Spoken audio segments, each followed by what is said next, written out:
સુરતમાં 7 વર્ષીય દીકરીના દીક્ષા મામલે હવે નવો વળાંક આવ્યો છે। માતાએ જ દીકરીને દીક્ષા નહીં આપવા માટે એફિડેવિટ કરી હતી।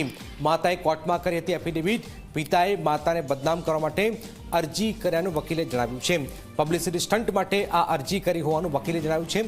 સમગ્ર મામલે 2 જાન્યુઆરી વધુ સુનાવણી હાથ ધરાશે। આ મામલો વધુને વધુ પેચીદો બની રહ્યો છે।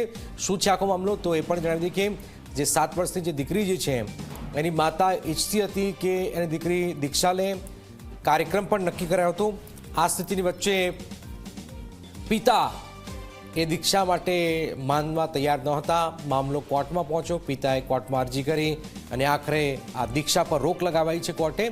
अने हवे आ वात घटनाक्रम सामे आवी रह्यो छे के माताए दीक्षा नहीं आपवा माटे एफिडेविट करी हती। ना हमणा तो माता पितानी ज्यां सुधी मरजी ना होय त्यां सुधी मारे थतुं ज नथी करवानुं। पितानी सम्मति आवशे त्यारे ज करशुं। हमणा कार्यक्रम हमणा मोकूफ राखेलो छे। अच्छा, पण वात एवी हती पितानी सम्मति वगर तमे दीक्षा अपावा नता ना एवुं कई हतुं ज नहीं ने। बधुं आवेला छे, साथे ज हता। अमे साथे ज बधुं कर्युं छे। साची हकीकत एवी बनी छे।